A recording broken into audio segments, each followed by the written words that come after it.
দশম শ্রেণীর ছাত্রছাত্রী বন্ধুদের জন্য জ্ঞানচক্ষু গল্প থেকে কতকগুলি গুরুত্বপূর্ণ এমসিকিউ এবং এসএকিউ প্রশ্ন উত্তর নিয়ে আজকে আমাদের এই বিশেষ ভিডিও। তাই তোমরা ভিডিওটি প্রথম থেকে শেষ অবধি দেখো। ভিডিওটি ভালো লেগে থাকলে লাইক শেয়ার করে দিও, আর চ্যানেল নতুন হলে চ্যানেলটি সাবস্ক্রাইব করে পাশের বেল আইকনটি প্রেস করে দিতে একেবারেই ভুলো না। আজ আমি তোমাদের সামনে যে প্রশ্নগুলি তুলে ধরব সেগুলি তোমাদের প্রথম ইউনিট টেস্ট এবং মাধ্যমিক পরীক্ষার জন্য অত্যন্ত গুরুত্বপূর্ণ।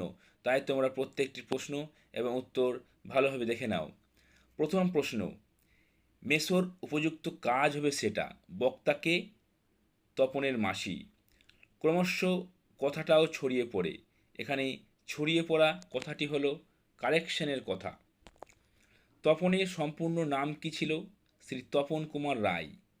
এদেশের কিছু হবে না কথাটি বলেছিলেন তপনের ছোট মেসো।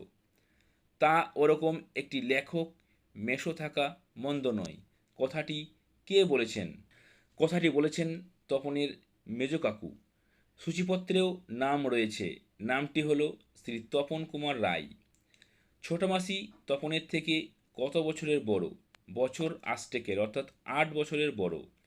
তপনের মেসোমশাই কোন পত্রিকায় তপনের লেখা ছাপানোর জন্য বলেছিলেন?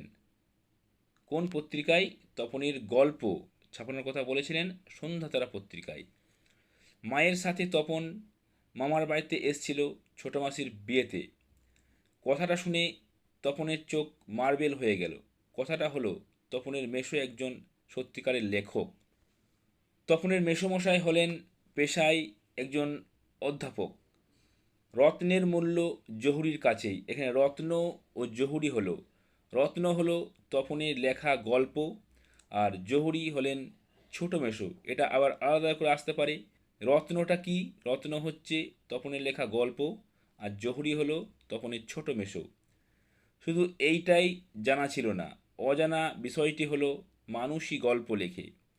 বিয়ে বাড়িতেও তপনের মা যেটি না নিয়ে ছাড়েননি সেটি হলো হোম টাস্কের খাতা। আমাদের থাকলে আমরাও চেষ্টা করে দেখতাম, উক্তিটির বক্তা তপনের মেজ কাকু। আজ আজ যেন তার জীবনের সবচেয়ে দুঃখের দিন। যে দিনটিকে সবচেয়ে দুঃখের দিন মনে হয়েছিল, নিজের গল্প ছাপার অক্ষরে দেখার দিন। তাই মেসো শ্বশুরবাড়িতে এসে রয়েছে কদিন। মেসো শ্বশুরবাড়ি এসে থাকার কারণ তার গরমে ছুটি চলছে। তপনের লেখা গল্পের নাম ছিল প্রথম দিন। তপন গল্প লিখেছিল দুপুরবেলায়। তপন গল্প লিখে প্রথম কাকে জানিয়েছিল? ছোট মাসিকে। তপন মামার বাড়ি এসছিল ছোট মাসির বিয়ে উপলক্ষে।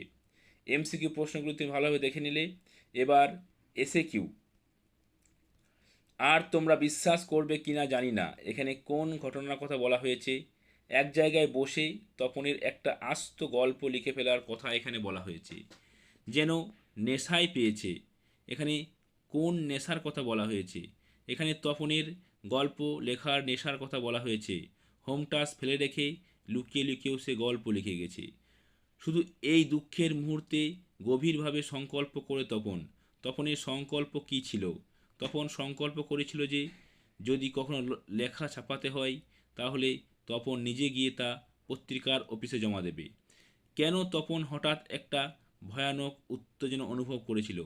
গ্রীষ্মের নিথর দুপুরে সিঁড়িতে নিরিবিলিতে একা শুনে বসে একটা আস্ত গল্প শেষ করে তপন সেটা পড়ার পরে ভয়ানক উত্তেজনায় তপন লেখক হয়ে ওঠার অনুভূতি অনুভব করেছিল।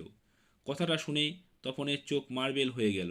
কোন কথাটা শুনে তপনের চোখ মার্বেল হয়ে গেল? তপনের মেসোমশাই একজন লেখক, তিনি নাকি বই লেখেন, এ কথা শুনে তপনের চোখ মার্বেল হয়ে গেল। লেখালেখি ছাড়া তপনের নতুন মেসো পেশা কি? পেশা হচ্ছে মেসো কলেজের একজন অধ্যাপক। তপনের মনে হয় আজ যেন তার জীবনের সবচেয়ে দুঃখের দিন। দিনটিতে কোন উল্লেখযোগ্য ঘটনা ঘটেছিল? তপনের জীবনে প্রথমবার তার লেখা গল্প সন্ধ্যাতারা নামক পত্রিকায় ছাপা হয়েছিল, কিন্তু ছাপার পর দেখা গেছে যে তার গল্পের অনেকাংশই লেখক মেসো সংশোধনের নামে নতুন করে লিখেছিলেন। এই ঘটনায় ব্যথিত তপনের মনে হয়েছিল আজ যেন তার জীবনের সবচেয়ে দুঃখের দিন। এ বিষয়ে সন্দেহ ছিল তপনের। কোন বিষয়ে সন্দেহের কথা বলা হয়েছে? কিশোর তপনের ভাবনায় লেখকেরা ছিল ভিন গ্রহের প্রাণী, কিন্তু লেখকেরা যে তার বাবা, ছোট মামা, মেজো কাকুর মতোই সাধারণ মানুষ হতে পারে এ বিষয়ে তপনের সন্দেহ ছিল। ক্রমশ কথাটা ছড়িয়ে পড়ে। কোন কথা ক্রমশ ছড়িয়ে পড়েছিল? পত্রিকায় তপনের গল্প প্রকাশের সংবাদের পাশাপাশি এ কথার ক্রমশ ছড়িয়ে পড়ে যে তপনের মেসোমশাই গল্পটিকে কারেকশন করে ছাপিয়েছে। অর্থাৎ কারেকশন করা যে কথা সেটাই ছড়িয়ে পড়ার কথা বলা হয়েছে। তা ঘটেছে, সত্যিই ঘটেছে। কি ঘটেছে? তপনের লেখা গল্প সন্ধ্যাতারা পত্রিকায় প্রকাশিত হওয়ার ঘটনাটি সত্যিই ঘটেছে। বুকের রক্ত ছলকে ওঠে তপনের। কেন বুকের রক্ত ছলকে উঠেছিল তপনের? মাসি মেশোকে সন্ধ্যাতারা পত্রিকায় হাতে বাড়িতে আসতে দেখে তপনের বুকের রক্ত ছলকে উঠেছিল। সূচিপত্রে নাম রয়েছে, সেখানে কি লেখা ছিল? সন্ধ্যাতারা পত্রিকা সূচিপত্রে লেখা ছিল, প্রথম দিন গল্প, শ্রী তপন কুমার রায়। সে আহ্লাদ খুঁজে পায় না। তপনের আহ্লাদিত না হতে পারার কারণ কি? তপনের লেখা গল্পটি পড়ে সবাই তাকে বাহবা দেওয়ার বদলে নতুন মেশোর প্রশংসায় পঞ্চমুখ হয়ে পড়ে। তাই নিজের লেখা গল্প প্রকাশিত হওয়ার পরেও তপন আহ্লাদিত হতে পারেনি। তপন কোন বিষয় নিয়ে তার প্রথম গল্প লিখেছিল, বা তপনের লেখা প্রথম দিন গল্পের বিষয়বস্তু কী? স্কুলে প্রথম দিনের অনুভূতি, অভিজ্ঞতা নিয়েই তপন তার প্রথম গল্পটি লিখেছিল। কখন তপনের চোখ মার্বেল হয়ে গেল? যখন তপন শুনল তার নতুন মেসোমশাই একজন লেখক, তখনই তার চোখ মার্বেল হয়ে গেল। কাকে দেখে তপনের জ্ঞানচক্ষু খুলে গেল? আশাপূর্ণা দেবী রচিত জ্ঞানচক্ষু গল্পে ছোট মেসোমশাইকে দেখে তপনের জ্ঞানচক্ষু খুলে গেল। তপনের লেখক হতে বাধা নেই কেন? নতুন মেশোকে দেখে তপন বুঝতে পারল তিনি আর পাঁচজনের মতোই সাধারণ মানুষ, আকাশ থেকে পড়া কোনো জীব নয়। তাই তার নিজেরও লেখক হতে কোনো বাধা নেই। জ্ঞানচক্ষু গল্পটি কোথা থেকে নেওয়া হয়েছে? জ্ঞানচক্ষু গল্পটি আশাপূর্ণা দেবী রচিত কুমকুম গল্প সংকলন থেকে নেওয়া হয়েছে। তপনের হাত আছে, এখানে হাত কথার অর্থ কী? ভাষার দক্ষতা। তপনের মা বিয়েবাড়িতে কোন জিনিসটি নিয়ে এসেছিল? হোম টাস্কের খাতা।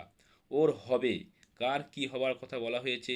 তপনের লেখক মেসোমশাই তপনের মধ্যে লেখক হওয়ার সুপ্ত সম্ভাবনা দেখতে পেয়ে বলেছিলেন যে তপনের দ্বারা লেখালেখি অবশ্যই হবে। এদিকে বাড়িতে তপনের নাম হয়ে গেছে। তপনের কি কি নাম হয়েছিল? তপনের বাড়িতে নাম হয়ে গিয়েছিল কবি, সাহিত্যিক ও কথাশিল্পী। পৃথিবীতে এমন অলৌকিক ঘটনাও ঘটে। কোন ঘটনাটি তপনের কাছে অলৌকিক বলে মনে হয়েছে? কিশোর তপনের স্বরচিত গল্পটি তার নাম সহ ছাপার অক্ষরে প্রকাশিত হওয়ার সম্ভাবনাটাই তপনের কাছে অলৌকিক বলে মনে হয়েছে। সারা বাড়িতে শোরগোল পড়ে যায় কেন? তপনের স্বরচিত গল্প ছাপার অক্ষরে জনপ্রিয় পত্রিকায় প্রকাশিত হওয়ার খবর শুনে তপনের গোটা বাড়িতে শোরগোল পড়ে যায়। তো এই ছিল বন্ধুরা তোমাদের জ্ঞানচক্ষু গল্পের গুরুত্বপূর্ণ এমসিকিউ এবং এসএকিউ। এই প্রশ্নগুলি অবশ্যই তোমরা ফার্স্ট ইউনিট টেস্টের জন্য দেখে যাও এবং তোমাদের মাধ্যমিক পরীক্ষার জন্য খুবই গুরুত্বপূর্ণ। ভিডিওটি অবশ্যই তোমরা বন্ধুদের মধ্যে শেয়ার করে দিও। ভিডিওর প্রথম থেকে শেষ অবধি দেখার জন্য তোমাদের সকলকে অসংখ্য ধন্যবাদ। জয় হিন্দ, জয় ভারত।